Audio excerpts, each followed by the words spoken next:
The cruelest prisons are never built with iron, they are built with memories. I first met Damien Cross on the day the city crowned him king, even though all he looked like was a man who had buried his heart beside someone else's grave.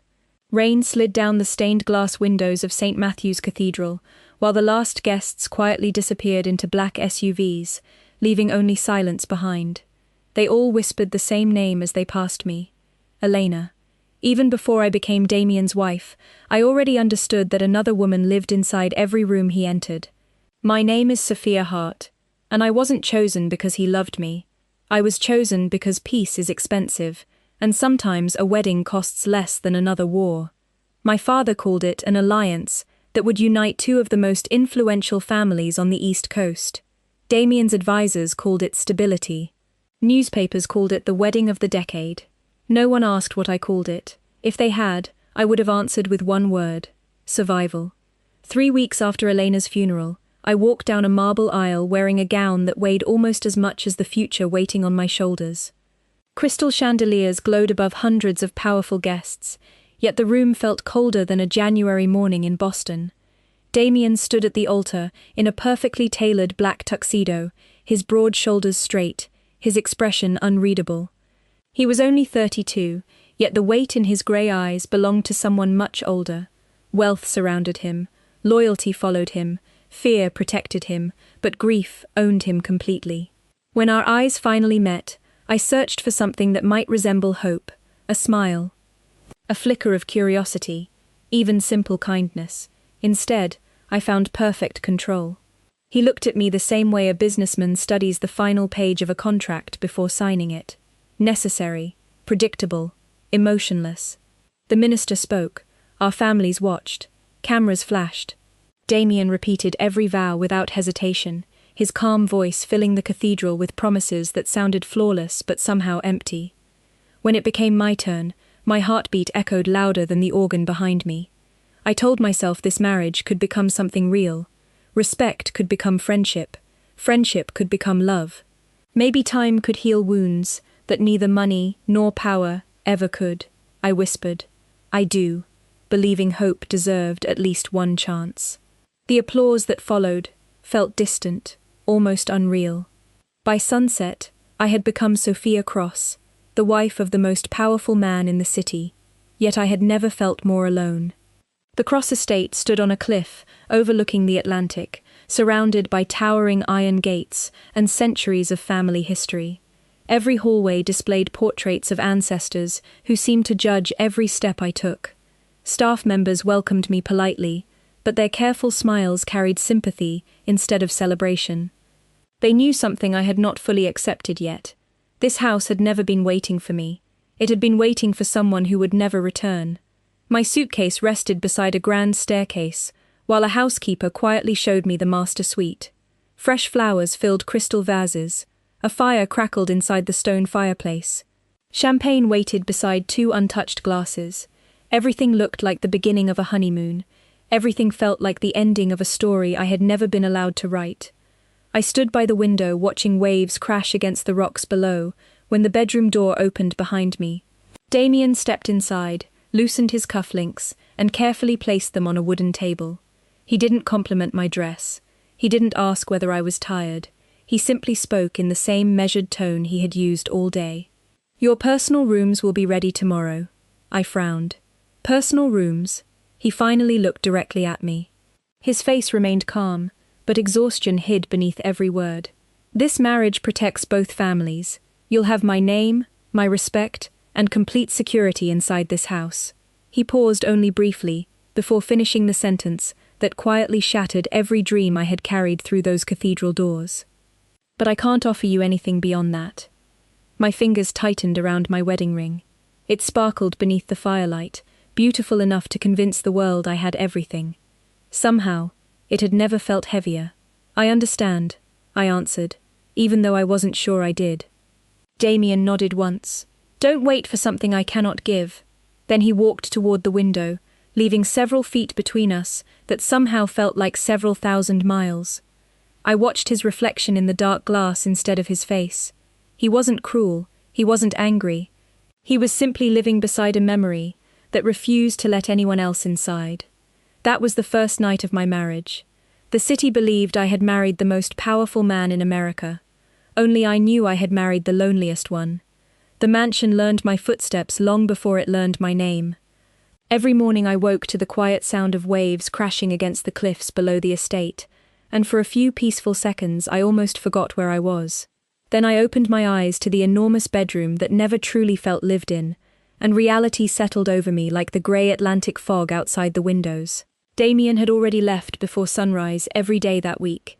Sometimes I found a fresh cup of coffee waiting on the breakfast table. Sometimes I found a handwritten note from his assistant reminding me about charity events or family dinners. I never found a message from my husband himself. The servants treated me with flawless respect, but respect was not companionship. They answered every question politely, smiled carefully, and somehow revealed almost nothing about the family I had married into. It felt as though the entire estate had agreed to protect one shared secret. I decided that if I wanted this house to become my home, I needed to understand its history, so I wandered. I memorized endless hallways lined with priceless paintings, libraries filled with leather-bound books older than the country itself, and gardens where perfectly trimmed hedges overlooked the ocean. Every room carried evidence of generations who had ruled through patience instead of noise. Yet one corridor always felt different. It sat in the oldest wing of the mansion, where sunlight rarely reached and every sound echoed just a little longer. At the very end stood a dark walnut door unlike the others. There was no nameplate, no decoration, only a polished brass handle that never seemed to gather dust. The first time I reached for it, I discovered it was locked. The second time, I noticed fresh flowers resting on a small table nearby. Someone replaced them every few days. The third time, I realized Damien always disappeared for several minutes whenever he returned from business trips before coming downstairs to greet anyone else. My curiosity slowly became impossible to ignore.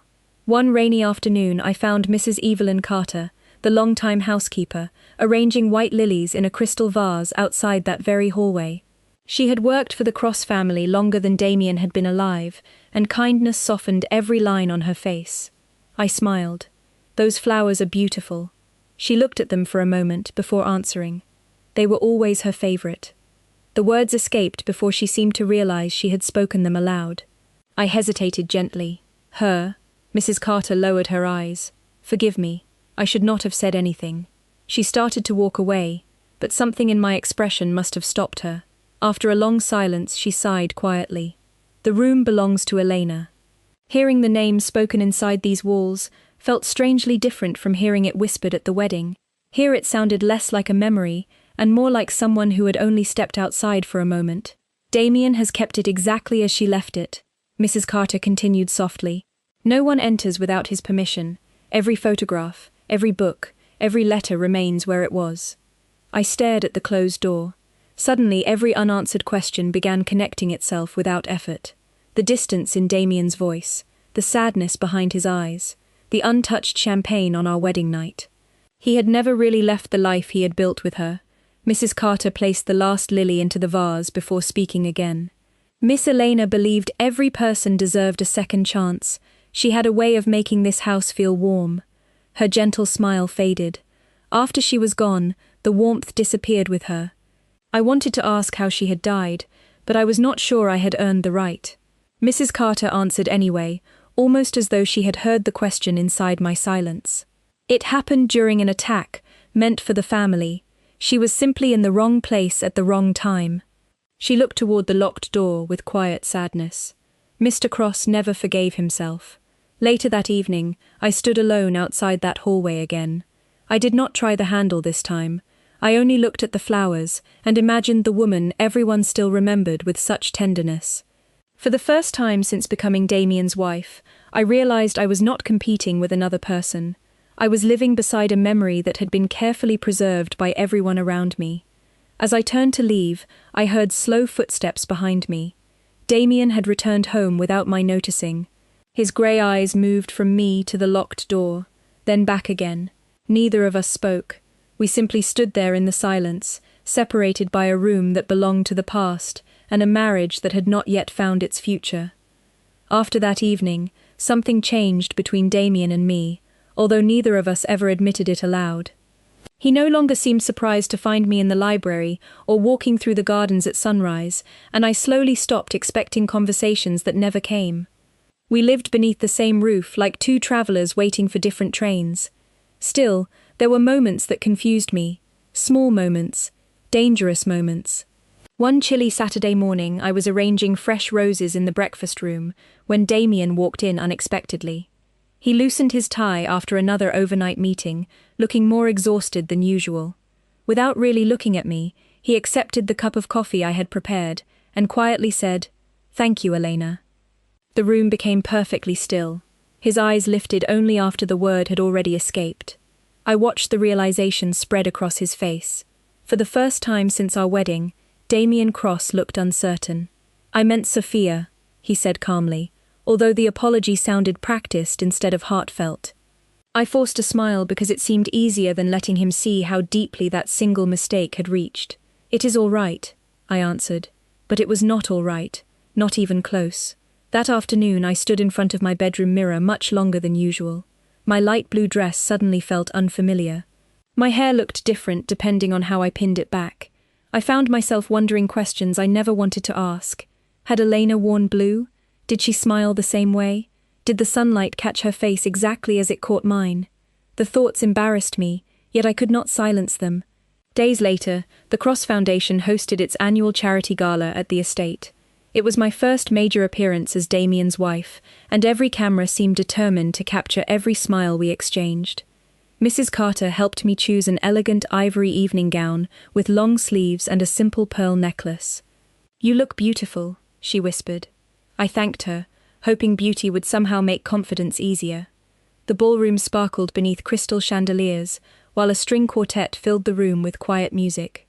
Politicians, judges, business leaders, and old family friends moved gracefully from one conversation to another. Damien remained beside me throughout the evening because protocol demanded it, introducing me with flawless courtesy to dozens of guests. My wife, Sophia. Every introduction sounded perfect. Every smile looked convincing. Anyone watching us would have believed we were a devoted couple. Then something happened that no one else seemed to notice. As we paused near the grand staircase, a beam of golden sunset slipped through the stained glass windows and settled across my face. Damien stopped speaking in the middle of a sentence. His grey eyes remained fixed on me with an expression I had never seen before. There was warmth, surprise, even tenderness. For one impossible second I believed he was finally seeing me. His hand gently brushed a loose strand of hair away from my cheek. My heart raced so loudly I could barely hear the orchestra. "You look," he whispered, before falling silent. Hope rose inside me faster than I could stop it. Then the warmth disappeared from his eyes almost as quickly as it had arrived. His hand slowly dropped to his side. He stepped back one pace, creating the familiar distance between us. "Excuse me," he said quietly, before walking away toward a group of waiting executives. I remained beside the staircase, pretending to admire the flowers, while my heart struggled to understand what had just happened. Later that night, I found an old framed photograph sitting alone on a piano in one of the quiet sitting rooms. It had probably been overlooked when the decorations were rearranged for the gala. The young woman in the picture stood beside Damien, beneath an autumn maple tree, laughing at something beyond the camera. She wore an ivory dress. Her hair rested over one shoulder, exactly the way mine had earlier that evening. Even her smile carried the same gentle curve I saw in my own reflection every morning. I carefully returned the photograph to its place without touching the glass again. Suddenly, every strange glance, every distant expression, every accidental mistake, fit together like pieces of a puzzle I had never wanted to solve. I had not entered Damien's life as someone entirely new. Without realizing it, I had been walking through his memories, wearing colors that reminded him of another woman, standing in light that belonged to another lifetime, and despite everything I kept telling myself, one painful truth became impossible to ignore. I was beginning to fall in love with a man who still looked at me through someone else's eyes. Some wounds do not begin with shouting. They begin with a sentence spoken carelessly by someone you would have trusted with your entire heart. Nearly 2 months had passed since our wedding, and life inside the Cross estate had settled into a rhythm so quiet that even the clocks seemed afraid to interrupt it. Damien remained consumed by endless meetings, negotiations, and family obligations, while I devoted my time to learning the traditions of the Cross family. I attended charity luncheons, reviewed foundation reports, memorized the names of people whose loyalty had shaped the family for decades, and smiled through every public appearance beside my husband. To everyone watching, we looked composed, stable, untouchable. Sometimes I almost believed the performance myself. There were even evenings when Damien asked whether I had eaten dinner or reminded me to bring a coat before walking through the gardens after sunset.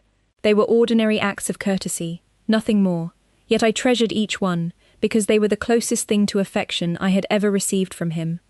Hope has a dangerous habit of growing in the smallest places. It was late October when the Cross family gathered for its annual leadership dinner. Every branch of the family attended, along with trusted advisors who had spent their lives protecting the empire Damien now carried on his shoulders. The dining room glowed beneath antique chandeliers, while silver candlesticks reflected across the polished mahogany table. Conversations revolved around shipping contracts, charitable foundations, election donations, and the endless responsibilities that came with influence. I stayed mostly quiet, listening more than speaking, careful not to interrupt traditions that had existed long before I arrived. Damien sat at the head of the table, calm as always, answering difficult questions with effortless confidence. Watching him lead the room, I finally understood why so many people followed him without hesitation. Strength came naturally to him, warmth did not. After dinner, the guests separated into smaller groups throughout the mansion. Some gathered in the library, others on the terrace overlooking the ocean. I excused myself to find Mrs. Carter because I wanted to thank the kitchen staff before the evening ended. As I crossed the west hallway, I noticed soft voices drifting from the study. The door had not fully closed. I recognized Damien immediately. Another voice belonged to Victor Hale, his oldest advisor, and the one man who spoke to him with complete honesty. I never intended to listen. I only paused because I heard my own name. Victor sighed. She has done everything this family could ask of her. She deserves more than silence, Damien answered after several long seconds. His voice sounded tired, almost defeated. She is kind. She is intelligent. She has handled every responsibility perfectly. My heart began beating faster. For one impossible moment, I thought he was finally seeing me. Then he spoke again. But she is just a shadow of the woman I loved. Time stopped. The hallway disappeared. Even the ocean outside seemed to fall silent. My fingers slowly loosened around the small tray of coffee cups I had been carrying until the porcelain rattled softly against the silver surface. Neither man heard it. Victor did not answer right away. When he finally spoke, his voice carried quiet disappointment. You cannot spend the rest of your life chasing someone who cannot come back. Damien's reply was almost a whisper. Maybe not. But every time I look at Sophia, I remember everything I lost. I closed my eyes before another word could reach me. Somehow walking away required more strength than standing there. I turned carefully, one slow step after another, refusing to let my shoes make a sound against the hardwood floor. By the time I reached the staircase, my vision had blurred, but no tears ever fell. They remained somewhere deeper, somewhere words could not reach. That night I sat alone beside the bedroom window, while the Atlantic waves disappeared into darkness below the cliffs. My wedding ring caught the moonlight as I slowly turned it around my finger. I finally understood why every smile between us had felt unfinished, why every moment of kindness faded before it could become love. I had never been failing as a wife. I had simply been competing with a memory that asked nothing and never changed. As dawn slowly colored the horizon, I made a promise that no one else would ever hear. I would continue honoring my marriage. I would continue protecting the Cross family. But beginning that morning, I would stop asking for a place inside a heart that had never truly been empty. It had already been occupied long before I ever arrived. Sometimes the loudest goodbye is the one no one notices. The next morning I woke before sunrise, slipped my wedding ring back onto my finger, and walked downstairs with the same calm smile everyone had come to expect from the new Mrs. Cross. Nothing about my appearance had changed. I still greeted the staff by name. I still attended every breakfast with perfect manners. I still stood beside Damien whenever family obligations required it. But somewhere between that conversation outside the study and the first light of dawn, I had quietly buried the version of myself that kept hoping love would eventually find its way to me. From that day forward, I stopped trying to become someone worthy of Damien's heart. Instead, I decided to become someone worthy of my own respect. Long before I became Sophia Cross, I had earned a graduate degree in finance and spent several years working with non-profit organizations that specialized in educational grants and community development. My father had always insisted that influence meant very little unless it improved other people's lives. Those years taught me how to read financial reports, identify waste, and build programs that lasted long after donations disappeared. After the wedding, I had hidden that part of myself, believing my only responsibility was learning the traditions of the Cross family. Now I finally understood that pretending to be smaller had never protected my marriage. It had only hidden the woman I truly was. The Cross Foundation had always been one of the family's greatest sources of influence, supporting hospitals, scholarships, disaster relief, and community programs across the East Coast. Until then, I had simply attended meetings and signed documents placed before me. Now I began reading every report myself. I spent long afternoons with department directors, asking thoughtful questions, reviewing budgets, comparing grant outcomes, and visiting projects in person instead of relying on summaries prepared by assistants.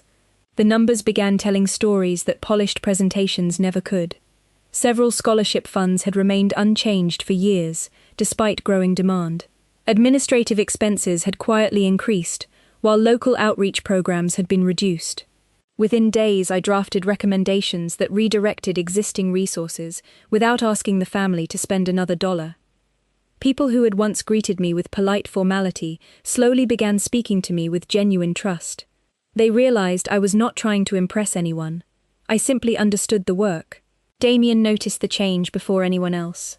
One evening he entered the library carrying a stack of financial reports and paused when he saw me surrounded by foundation files spread across the large oak table. "You are still working?" he asked quietly. I looked up and smiled politely. "There is more to learn than I realized." He glanced over several pages covered with handwritten notes before stopping at a detailed funding proposal. "These recommendations are yours?" I nodded. "I worked in non-profit finance before we were married. I recognized a few patterns that can be improved." He looked at me with visible surprise, almost as though he had discovered a chapter of my life no one had ever bothered to read. "No one told me that," he admitted. "No one asked," I replied gently. Silence settled between us, but this time it felt different, not uncomfortable, thoughtful. After another moment he closed the report and said, "These are excellent recommendations. We will implement them." Months earlier, those words would have filled my heart with hope. Now they simply felt like professional respect, and strangely, that was enough. "Thank you," I answered, before returning to my notes. He remained beside the table a little longer than usual, watching me work with quiet curiosity instead of distant politeness. Eventually he walked away without another word, but I noticed he looked back once before leaving the library. The distance between us had changed. It no longer belonged only to him. During one of my visits to the Foundation archives, I began organizing older family records that had never been fully digitized. Most of the boxes contained charitable agreements, newspaper clippings, and historical photographs. Then one worn leather folder caught my attention. Across the front, someone had written a single name, Elena. I hesitated before opening it. Inside were copies of newspaper articles describing the tragedy that had taken her life years earlier. Every headline repeated the same official explanation: a targeted attack against the Cross family, a tragic loss, investigation closed. Yet something felt strangely incomplete. Several pages referenced witness statements that were no longer attached. Dates mentioned security reports that did not appear anywhere else in the file. One article even quoted an anonymous investigator who believed important evidence had disappeared before authorities completed their review. I frowned. Why would official records contain missing pages?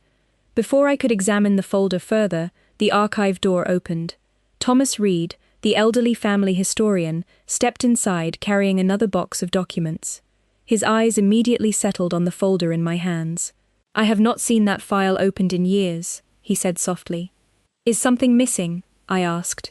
He looked around the empty room before answering in a voice barely above a whisper. "Some people believed Elena simply happened to be in the wrong place. Others believed someone knew exactly where she would be. I felt a chill, despite the warm afternoon sunlight filtering through the windows. You mean it was not random? Thomas slowly shook his head. Mrs. Cross, powerful families rarely lose people because of coincidence. Before I could ask another question, he gently closed the folder and placed it back inside the archive box. Be careful which questions you choose to ask, he said. Sometimes history survives because someone worked very hard to rewrite it. That evening, I returned to the mansion carrying more questions than answers.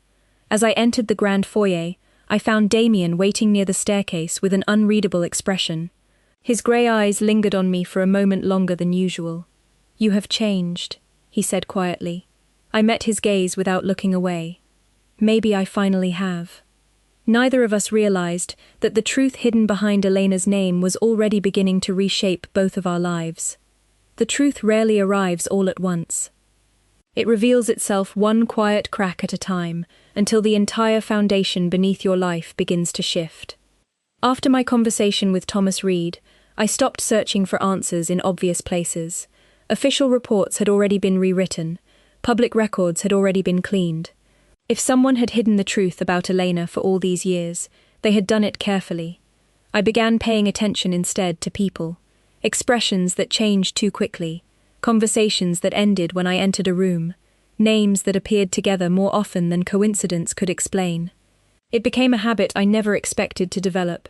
While everyone believed I was dedicating myself to the Cross Foundation, I quietly memorized family relationships, business partnerships, and old rivalries that stretched back decades. The more I learned, the more one uncomfortable pattern refused to disappear. My own family name appeared beside the Cross family far more often than I had ever been told. Old photographs showed our fathers attending charity galas together. Newspaper articles described joint investments before an unexplained separation, years before Damien and I had ever met. Yet no one from either family ever spoke about that history. It was as though an entire chapter had simply been erased. One afternoon I visited my father under the simple excuse of discussing foundation work. He welcomed me warmly, asked polite questions about married life, and proudly spoke about how respected I had become within the Cross family. Then I casually mentioned Elena's name. His smile disappeared so quickly that he could not hide it. He reached for his coffee without looking at me. That belongs in the past, he said. Some pasts still shape the present, I replied gently. My father looked directly into my eyes for the first time that afternoon. You are Damien's wife now. Leave old ghosts where they belong. He changed the subject immediately afterward, but the silence between his words frightened me more than any answer could have. Driving back to the Cross estate, I could not stop replaying that conversation. Why had my father reacted with such visible discomfort? Why had both families agreed never to mention the same woman? 2 days later, everything inside the Cross organization changed. Damien quietly suspended Victor Hale from all internal responsibilities, while auditors began reviewing years of confidential records connected to the family's security operations. The official explanation mentioned administrative inconsistencies, but everyone inside the estate understood that something much deeper was unfolding. Victor's private office was sealed, and only a handful of trusted people were allowed inside to catalogue decades of documents before the room was permanently reassigned. That evening, Lucas Cross found me in the Foundation library. His usually calm expression carried a seriousness I had never seen before. I need you to come with me, he said quietly. Inside Victor's old office, shelves had already been emptied, and filing cabinets stood open while archival staff documented every item. In one corner, maintenance workers had removed an antique wall cabinet, so an aging built-in safe could be disconnected before renovation. The safe had not appeared on any inventory list because it had been hidden behind custom wood paneling installed decades earlier. When the locksmith finally opened the rusted mechanism, everyone expected old financial ledgers. Instead, they discovered a narrow metal document case sealed inside. Because the contents related to Elena's original investigation, Lucas was asked to help sort the historical records before they were transferred to the family archive. I thought you should see these before rumors start spreading, he said, as he carefully placed the document case on the desk between us. Inside were copies of handwritten correspondence between Elena and a confidential investigator hired privately by the Cross family. As I slowly turned each page, one fact became impossible to ignore.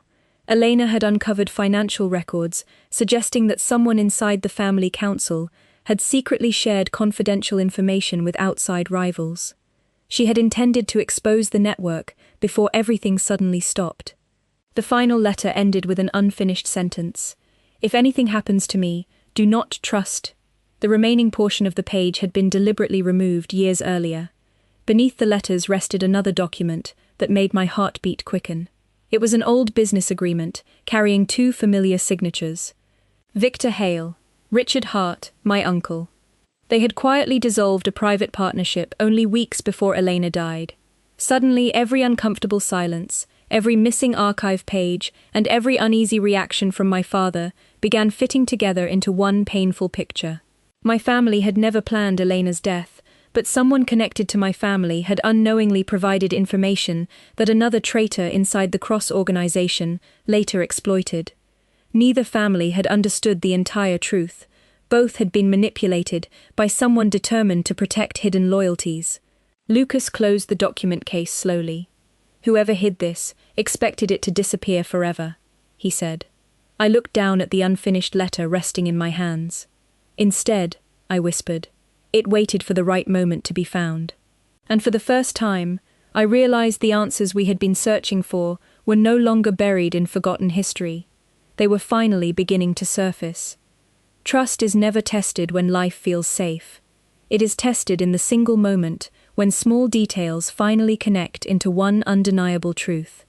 The week after Victor Hale was suspended, the atmosphere inside the Cross family changed in ways no public statement could ever explain.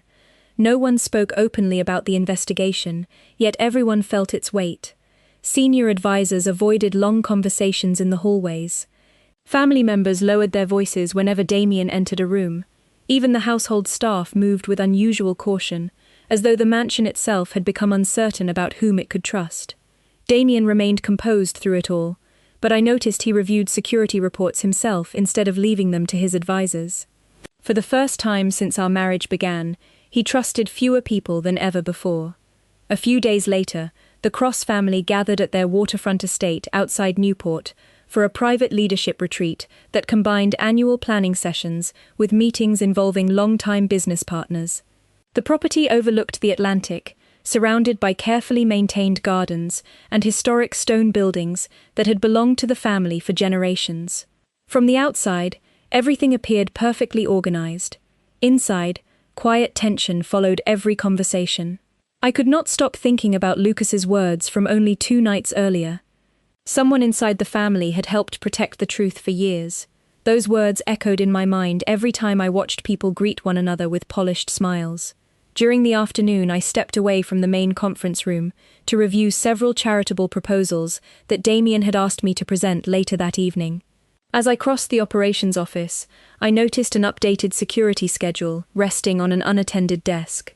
Normally, I would have walked past without another thought, but one detail immediately caught my attention. Earlier that morning, I had watched Damien personally approve the final security assignments before the retreat began. The document lying in front of me no longer matched what I remembered. Several experienced officers assigned to Damien's immediate area had quietly been reassigned to secondary entrances. Their names had been replaced by temporary personnel I did not recognize. I frowned. On its own, the change could have been completely harmless. Then another memory surfaced. Victor had quietly transferred several security supervisors only days before his suspension. At the time, no one questioned the decision because he still controlled internal operations. Suddenly, those earlier personnel changes no longer seemed insignificant. Before I could study the document further, one of the event coordinators hurried into the office looking confused. "Has anyone approved an additional catering delivery?" she asked another employee.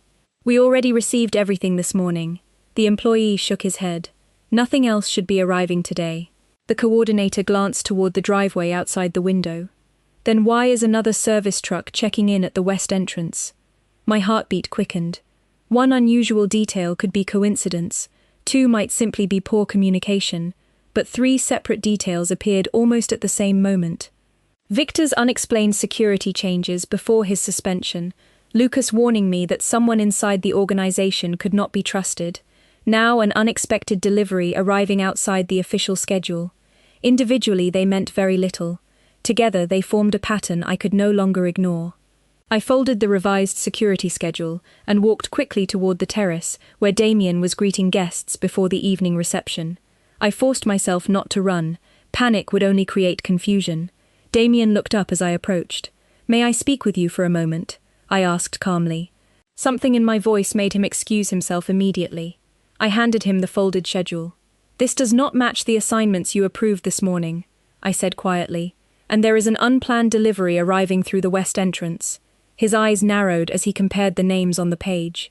Without another word, he touched the communication device clipped beneath his jacket and calmly instructed his security chief to verify every assignment and temporarily hold all incoming deliveries outside the estate. The response came within minutes. The additional service truck had not been requested by anyone authorized to manage the event. The revised security schedule had also been uploaded using administrative credentials that should have been inactive after Victor's suspension. Guests were quietly escorted indoors, while security officers confirmed every identity without causing unnecessary alarm. Hidden beneath neatly stacked serving supplies inside the unattended truck were copied access credentials, internal communication devices, and detailed maps identifying restricted areas throughout the estate. Whoever organized the operation had expected confusion inside the security team to create an opportunity. Instead, the plan ended before it ever reached its intended target. After the situation had been fully contained, Damien walked toward me slowly, still holding the revised schedule in his hands. "You saw what everyone else missed," he said. I shook my head gently. I only remembered the right details at the right time. He studied me for several quiet seconds before speaking again. "No," he said softly.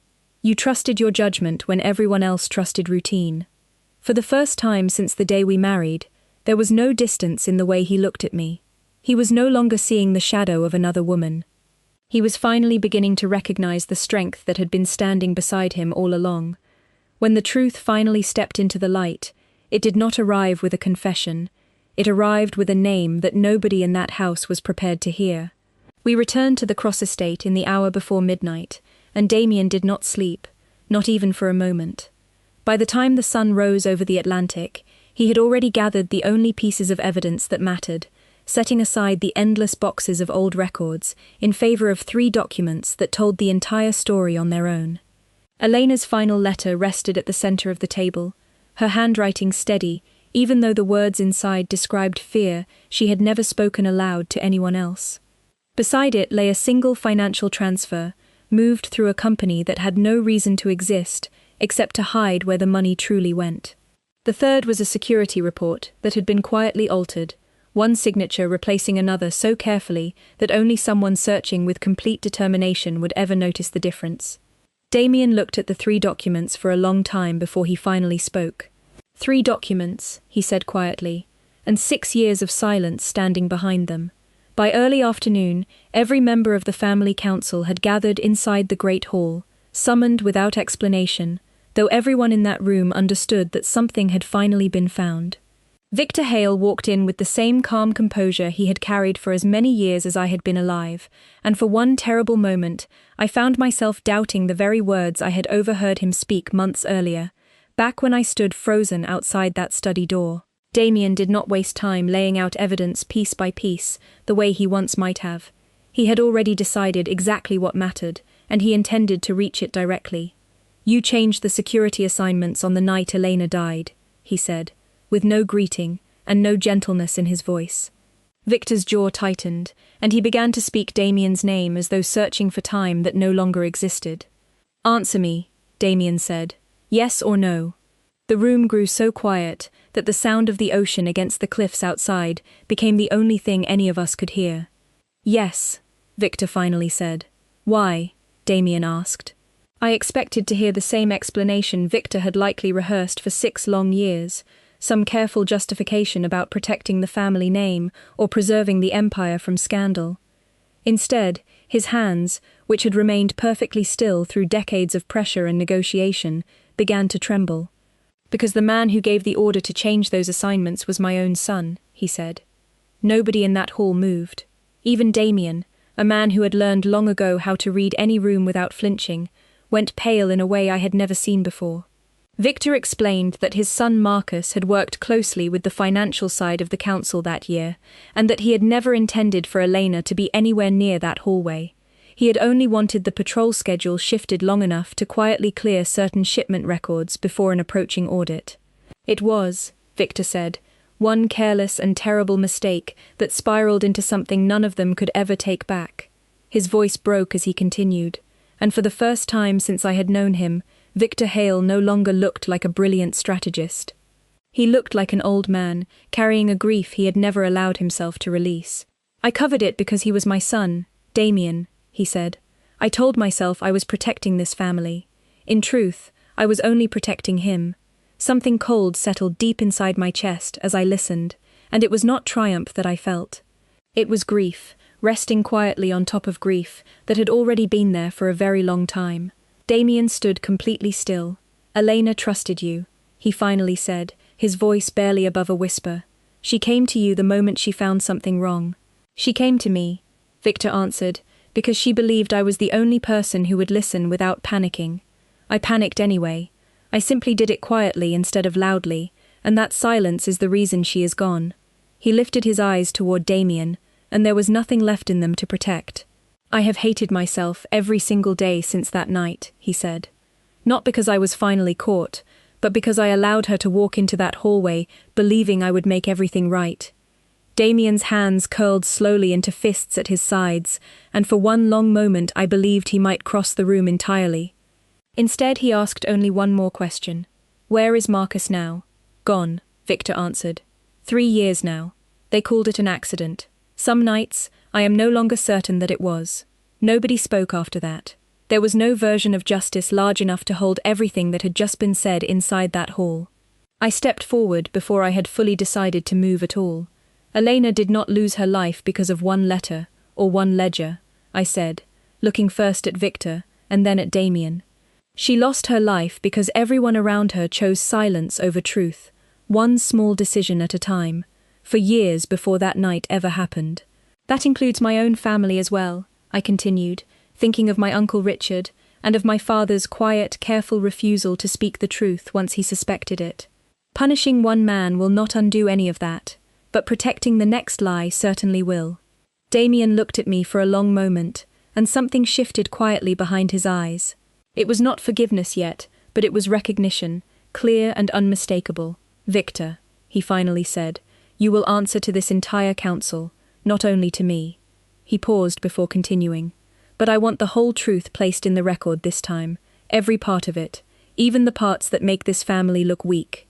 Victor lowered his head once in agreement, and something like relief moved slowly through his shoulders, the relief of a man finally allowed to set down a weight he had carried entirely alone for 6 long years. As the council members quietly left the great hall, Damien remained standing beside the tall windows, Elena's letter still open in his hand. I walked toward him until only a small distance remained between us, close enough now that neither of us needed to raise our voice. I never needed to become Elena, I told him. I only needed you to finally see me. This time, he did not look away. Some truths do not heal a person the moment they are spoken. Sometimes they break something open first, and what spills out is far messier than anyone expects. In the days that followed Victor's confession, I believed the worst was finally behind us. I was wrong. Damien did not come to me that first night, and he did not come to me the night after that either. He answered council calls with the same steady voice he always used. He signed the documents that needed signing. He did everything expected of the man running the Cross family, but somewhere underneath all of it, something had quietly shut down. I noticed it first at breakfast, when he sat across from me reading through papers he was not truly reading, his eyes fixed on the same page for far longer than any real report required. I noticed it again when Mrs. Carter mentioned, almost too carefully, that fresh flowers had once more appeared outside the old locked door at the end of the east corridor. He had gone back inside that room. On the 3rd evening, I found him there myself, standing in the doorway with the lights off, looking at a space he had once told me no one was allowed to enter without his permission. I did not go in. I only stood beside the doorway and said his name softly. He did not turn around right away. When he finally did, his eyes carried the same exhaustion I remembered from our very first night together. the same distance that had once made me feel like a stranger inside my own marriage. I keep thinking that if Victor had told the truth sooner, she would still be here, he said quietly. I keep thinking about every year I spent blaming fate instead of asking the right questions. I told him gently that blame belonged to the people who created the silence, not to him, and not to grief itself. He nodded, but I could see that the words had not truly reached him yet. Then he said something that landed harder than he probably intended. I need some time alone with this, Sophia. Please do not wait up for me tonight. It was such a small sentence, nothing cruel in the way he said it, yet it carried an old and familiar ache, the same quiet distance he had placed between us on our wedding night. For a moment I felt every bit of progress we had built together threatened to slip backward into silence. Old instinct told me to follow him inside that room, to comfort him the way I once tried to comfort him during our first months of marriage, hoping that enough patience might finally be rewarded with love. This time I chose differently. I told him I understood, and I meant it, but I also told him that I would not spend another night standing outside a closed door waiting to be let in. If he needed time with his grief, I would give him that time, but I would not disappear into the hallway the way I once had. I turned and walked back toward our bedroom alone, and for the first time since arriving at the Cross estate, the ache in my chest did not come from feeling unworthy. It came from finally choosing myself. 2 days passed in careful, quiet distance. We were polite at breakfast, composed during a foundation meeting, and completely unreachable to one another in every private moment between. On the third morning, I woke to find him standing at the foot of our bed, still dressed in yesterday's clothes, as though he had never gone to sleep at all. I did not go back into that room again, he said. I sat outside it all night instead, trying to understand why holding on to her for 6 years felt easier than letting myself care about you. His voice was rough, stripped of its usual composure. I am not asking you to forgive how I have handled any of this, he continued. I am only asking you not to give up on me yet. I looked at him for a long moment, weighing every version of hope I had allowed myself to feel since our wedding day, and every version that had been quietly disappointed. This time, something about his voice felt different, less like a man reciting the right words, and more like a man finally willing to sit inside his own discomfort, instead of running from it. I have not given up, I told him honestly, but I need you to stop treating me like something you turn to only after grief exhausts you. I need you to choose me when it is difficult, not only when it is convenient. He nodded slowly, and for the first time, he did not offer an explanation or an apology dressed up as one. He simply said, I understand, and then he asked if he could walk with me later that evening, once the sun began to set over the water. It was a small request, ordinary on its surface, yet it felt like the first true choice he had made, without grief standing between us. I told him yes. As I watched him leave the room that morning, I understood that healing was never going to arrive as a single clean moment. It would arrive slowly, imperfectly, sometimes moving backward before it moved forward again, and for the first time, I found myself willing to walk through that uncertainty, rather than demand a version of him that skipped over it entirely. Healing does not begin the day someone says they are sorry. It begins the day their actions finally become stronger than the pain they caused. 6 months passed, after the truth came to light, and for the first time since I entered the Cross family, the mansion no longer felt trapped inside a memory. The family council had been rebuilt with leaders who valued honesty over appearances. New policies protected every charitable foundation under the Cross name. Old alliances based on silence had quietly disappeared, replaced by something stronger than fear: trust. I devoted myself to expanding the foundation across communities that had long been overlooked, and every week I found another reason to believe that kindness could leave a greater legacy than power ever could. Damien changed too, although not in dramatic ways. He never tried to erase the past with expensive gifts or grand speeches. Instead, he appeared beside me during hospital visits without being asked. He attended scholarship ceremonies even when no cameras were present. He listened when I spoke, instead of answering before I finished. Sometimes I caught him smiling without realizing it, and each time it happened, the expression reached his eyes instead of stopping at his lips. One quiet Sunday afternoon, he asked whether I would walk with him through the eastern gardens overlooking the Atlantic. The autumn air carried the scent of salt and pine, while waves rolled steadily against the cliffs below. We followed the same stone path where I had once walked alone, wondering whether I would ever matter to him. This time he matched my pace without saying a word. When we reached the old greenhouse, Damien stopped beside a wooden bench facing the ocean. In his hands rested a small polished box I immediately recognized. It contained Elena's letters, photographs, and keepsakes, the memories he had protected more carefully than his own heart. For a long moment he simply held the box, looking toward the horizon where the sky met the water. "I used to believe that letting go meant forgetting," he said quietly. "I was wrong." He turned toward me with a calmness I had never seen before. "For years I held on to grief because I thought it was the only way to honor someone I loved. Instead, I allowed that grief to become a wall that hurt someone who had done nothing except stand beside me." His voice remained steady, but every word carried a sincerity that no apology could imitate. "Sophia, I cannot change what I said. I cannot give you back the nights you spent believing you would never be enough, but I can spend the rest of my life making certain you never have to question your worth again." My eyes filled with tears I had refused to shed for so many months. Not because the pain returned, but because I finally believed he understood it. Damien opened the wooden box one final time. Together we looked through each photograph, each handwritten note, each pressed flower that had survived the years. He smiled gently as he remembered the happiness they represented, then carefully closed the lid. Instead of hiding the box inside the locked room where no one could touch it, he carried it to the family archive beside generations of cross history. "She deserves to be remembered," he said softly, "but she should never again be the measure by which another life is judged." As we left the archive, he reached for my hand without hesitation. It was the first time he had done so, simply because he wanted to. There were no guests watching, no cameras waiting, no obligations attached to the gesture, only two people walking side by side toward whatever tomorrow might become. Several weeks later, the entire Cross family gathered once more in the Great Hall. Damien stood before relatives, advisors, and longtime friends with complete confidence. "Today," he announced, "I want to recognize the woman who saved this family, not only with courage, but with compassion." Every eye turned toward me. Sophia Cross has earned the respect of this family through her own character, not through marriage, not through obligation, and certainly not as anyone's replacement. From this day forward, she stands beside me as the true lady of this house. The applause that followed sounded different from the applause at our wedding. Back then, people celebrated an alliance. Now they celebrated a person.